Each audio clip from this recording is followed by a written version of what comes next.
नमस्कार, मैं हूं नीलू। तो देखिए, अमेरिका पर फिर भी ईरान को भरोसा नहीं है। यानी कि एमओयू साइन करने के बाद भी ईरान अमेरिका पर भरोसा नहीं कर पा रहा है। और यह भरोसा इसलिए नहीं हो रहा है कि अमेरिका का जो इतिहास रहा है वो ईरान के लिए कहीं से भी अच्छा नहीं रहा है। हमेशा पीठ पर छुरा घोंपना या फिर पीछे से वार करना, इसीलिए ईरान अमेरिका पर भरोसा नहीं कर पा रहा है। अब देखिए कि एमओयू साइन हो चुका है, लेकिन ठीक साइन होने से पहले क्या बात की है ईरान के बड़े नेताओं ने और किस तरह के बयान दिए हैं, आज उस पर बात होगी। और जो 14 एक बिंदु था जिस पर हस्ताक्षर एमओयू में हुए हैं उस पर भी बात होगी, क्योंकि बहुत सारी बातें ऐसी हैं जो कि कह सकते हैं कि अभी बहुत तरीके से स्पष्ट नहीं है। तो वो 14 बिंदुओं पर भी बातचीत होगी। तो ईरान ने एक बार फिर कहा है कि हॉर्मुज स्ट्रेट को खोल दिया जाएगा जहाजों की आवाजाही के लिए। और उन्होंने ये भी कहा कि देखिए, जैसे पहले की स्थिति थी युद्ध से पहले की, वैसे ही हो जाएगी। लेकिन साथ ही उन्होंने कहा कि पहले जैसी स्थिति तो हो जाएगी, जहाज तो यहां से निकलेंगे, कोई इसे रोकेगा नहीं। लेकिन पहले यहां से बिना टोल, बिना पैसे लिए जहाज गुजरते थे, लेकिन अब ऐसा नहीं होगा।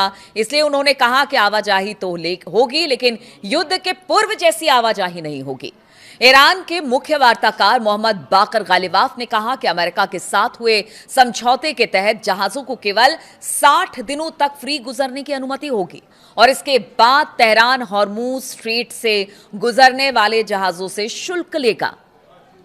देखिए, जिन 14 बिंदुओं पर एमओयू हुआ है उसमें इन चीजों पर भी स्पष्टता नहीं है। ईरान के सरकारी टीवी पर एक इंटरव्यू में गालिबाफ ने कहा कि हॉर्मुज स्ट्रेट युद्ध के पहले की स्थिति में नहीं लौटने वाला है। उन्होंने कहा कि अमेरिका ने हॉर्मुज स्ट्रेट की संभावना को हमारे लिए हकीकत बना दिया। उन्होंने हॉर्मुज स्ट्रेट पर ईरान की संप्रभुता का दावा किया और कहा कि तेहरान सेवाओं के लिए शुल्क लेगा। गालिबाफ का बयान अमेरिका और ईरान के नेताओं के समझौते पर हस्ताक्षर किए जाने के कुछ घंटे पहले आया। आप देखिए, किसी मुल्क से आप डील करने जा रहे हैं और वो भी ऐसी जिसपे पूरी दुनिया प्रभावित है, और उससे पहले इस तरह का ईरान का बयान आ रहा है। यानी संशय की स्थिति अभी भी ईरान के सामने है, एमओयू साइन करने से पहले और एमओयू साइन करने के बाद भी यही स्थिति है। क्योंकि उसके बाद अगर किसी तरह से इस एमओयू का उल्लंघन होगा तो फिर ईरान भी तैयार है। क्या कहा, उस पर भी बातचीत करेंगे। देखिए, गालिबाफ ने कहा कि समझौते को लेकर अमेरिका पर संदेह उन्होंने जताया। ईरान की अर्ध सरकारी तस्नीम न्यूज एजेंसी की रिपोर्ट के अनुसार उन्होंने कहा कि अमेरिका को लेकर मेरा विश्वास जो है वो नहीं है। भले ही समझौता अंतिम रूप ले रहा हो, सुरक्षा परिषद के प्रस्ताव से उसे मंजूरी मिल गई हो, फिर भी उस पर बिल्कुल भी भरोसा नहीं किया जा सकता है। गालिबाफ का बयान ट्रंप के उस दावे के उलट है जिसमें उन्होंने कहा कि समझौते के बाद हॉर्मुज स्ट्रेट सभी के लिए खुल जाएगा। और इसके साथ ही ईरान जो कि नेता है, उन्होंने ये भी चेतावनी दी है कि जरूरत पड़ने पर ईरान टकराव के लिए भी तैयार होगा। उन्होंने कहा कि मेरे लिए कूटनीतिक संघर्ष और सैन्य संघर्ष के बीच ज्यादा दूरी नहीं है और हमारी उंगलियां ट्रिगर पर हमेशा रहेगी, चाहे एमओयू हो ना हो। एमओयू के बाद भी अगर इस तरह की बातें हो रही है, यानी विश्वास अभी तक दोनों मुल्क एक दूसरे पर नहीं जता पाए हैं। अमेरिका ईरान के बीच समझौते लागू हो चुके हैं और इस बीच अमेरिकी और ईरानी अधिकारियों ने बताया कि दोनों देशों के राष्ट्रपतियों ने समझौते पर हस्ताक्षर कर दिया है और यह लागू हो गया है। दोनों नेताओं ने डिजिटल रूप से इस पर हस्ताक्षर कर दिया। अब वो 14 बिंदु क्या है वो भी आपको जल्दी जल्दी बता देते हैं कि जिसको लेकर उहापोह की स्थिति अब भी बनी हुई है। तो देखिए, जो अमेरिका के अधिकारी हैं, ये पहली बार है जब अमेरिका ने बताया कि 14 पॉइंट वाले इस समझौते में आखिर क्या है। ट्रंप प्रशासन ने एक वरिष्ठ अधिकारी ने बुधवार रात को दस्तावेज पढ़ा और इसमें हॉर्मुज स्ट्रेट को फिर से खोलने, ईरान में लगी आर्थिक पाबंदी में ढील देने और भविष्य की बातचीत के दौरान ईरान के परमाणु कार्यक्रम से जुड़े मुद्दों पर चर्चा की उम्मीदों के बारे में पूरा ब्यौरा रखा। खास बात यह है कि एमओयू में हॉर्मुज को केवल 60 दिनों के लिए फ्री करने का जिक्र है, जो 5वें पैराग्राफ में है। अगर आप ये पूरा डील की, आप जो पूरे डील की कॉपी देखेंगे उसमें, अमेरिका और इस्लामिक रिपब्लिक ऑफ ईरान के बीच इस्लामाबाद मेमोरेंडम ऑफ अंडरस्टैंडिंग नाम का यह दस्तावेज हालांकि कई सवालों के जवाब नहीं देता है और कई मुद्दों को अनसुलझा छोड़ देता है।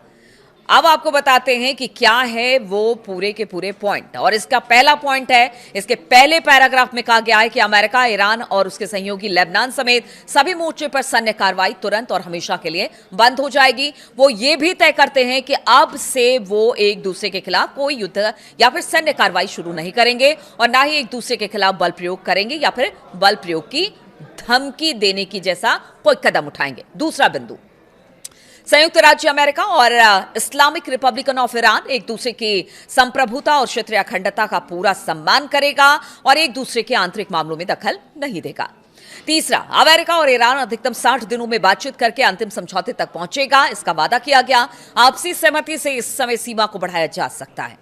चौथा, इस एमओयू पर हस्ताक्षर होने के बाद अमेरिका ईरान के खिलाफ अपनी नौसैनिक नाकेबंदी को तुरंत हटाएगा और किसी भी रुकावट या बाधा को हटाना शुरू कर देगा और 30 दिनों के भीतर भीतर जो नौसैनिक हैं जिनकी नाकेबंदी पूरे हॉर्मुज के आसपास की गई है उसको तुरंत अमेरिका हटा लेगा और यहां से जहाजों की आवाजाही शुरू हो जाएगी। पांचवा बिंदु, ईरान अपनी पूरी कोशिश से कमर्शियल जहाजों के लिए फारस की खाड़ी में, ओमान सागर और इसके विपरीत दिशा में सुरक्षित आवाजाही की व्यवस्था करेगा। यानी यहां पर जो माइंस बिछाए गए थे उसको हटा लिया जाएगा। उसके लिए भी एक समय सीमा तय की गई है ताकि यहां पर जो कमर्शियल जहाज है उसकी आवाजाही को तुरंत शुरू कर दिया जाए बिना बाधा के।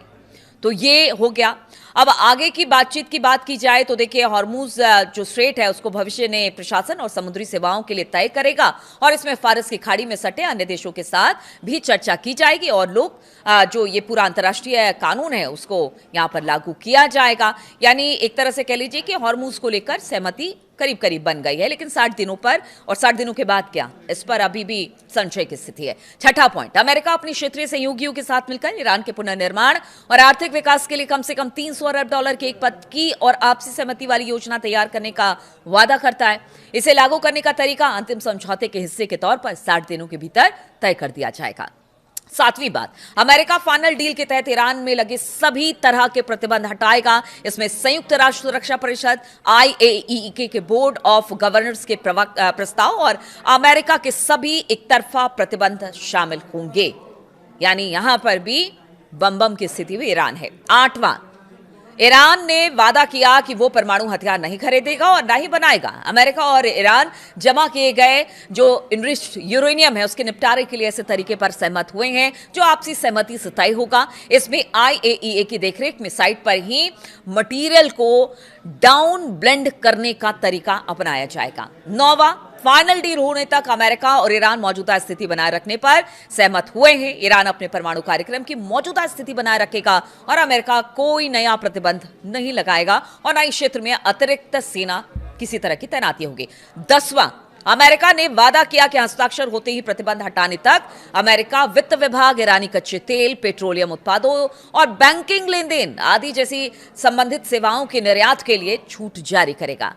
11वां पॉइंट है, अमेरिका ईरान के फ्रीज किए गए फंड और संपत्ति को इस्तेमाल के लिए पूरी तरह से उपलब्ध कराएगा।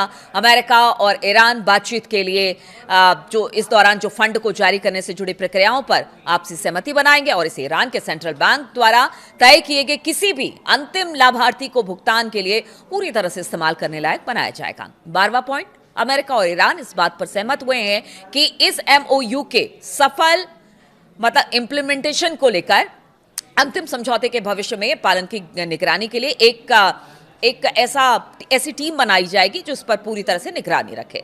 13वां, MOU पर हस्ताक्षर के बाद इसके जो पैराग्राफ हैं 1, 4, 5 और 10 और 11 का लागू करने की शुरुआत, इन उपायों के लगातार कार्यान्वयन के अधीन अमेरिका और ईरान अन्य पैराग्राफ पर अंतिम समझौते के संबंध में बातचीत शुरू करेगा। और चौथा और अंतिम समझौते के संयुक्त राष्ट्र सुरक्षा परिषद यानी UNSC में एक बाध्यकारी प्रस्ताव से मंजूरी दी जाएगी। तो देखिए, ये सब कुछ है। इसमें ईरान को एज दिखाई दे रहा है, जैसा मैं पहले से बोलती रही हूं, 2-3 वीडियोस पर मेरे हैं जिसमें लगातार यही कहा जा रहा था कि ईरान, मतलब आप सोचिए कि ईरान जीत गया, हर तरीके से जीत गया। समझौता हुआ उसमें भी जीता, लगातार हमले हो रहे थे अमेरिका की तरफ से, उसमें भी जीता है, और अब शर्तों में भी वो जीतता दिखाई दे रहा है। हॉर्मूज को लेकर 60 दिन की बात हो रही है। 60 दिन के बाद ईरान ने कहा है कि नहीं, यहां पर हम टोल लेंगे। अब वो 60 दिन के बाद क्या होगा, ये तो पूरा एक लंबा प्रोसेस चलेगा, लेकिन आप ये मान के चलिए कि ईरान की जीत यहां पर तय हो गई है, और ईरान एक बार फिर से अपने जितने भी उसने अपनी तरफ से बिंदु रखे थे उस सबको अमेरिका ने मान लिया है। और इस मानने के साथ अब देखना होगा कि कहीं अमेरिका और ट्रंप इसको लेकर, जिस तरह से ईरान का कहना है कि उसे विश्वास नहीं है, कहीं कोई बीच में ही कुछ घालमेल ना कर दे, जैसे कि युद्ध की स्थिति एक बार फिर से बन जाए। इसलिए ईरान ने कहा है कि अगर आपने ये डील तोड़ा तो फिर हमारा जो हाथ है ना, वो भी बंदूक पर है, ट्रिगर पर है, हम भी इसके लिए तैयार हैं। तो देखना होगा ये डील कितने दिन तक चलती है, लेकिन ये अच्छी खबर है कि हॉर्मूज खुल गया है, विश्व में जो संकट था वो खत्म हो गया है, और जो एमओयू था उस पर हस्ताक्षर हो चुके हैं, और सब कुछ अच्छा है जैसा हम और आप चाहते थे। बहुत बहुत शुक्रिया आप सभी का मेरे साथ इस वीडियो में शामिल होने के लिए। आप अपना कमेंट्स देते रहिए, इससे एक तरह से कह लीजिए कि आपके मोराल को बूस्ट करने का काम करता है, और आपके अच्छे अच्छे कमेंट का इंतजार रहता है।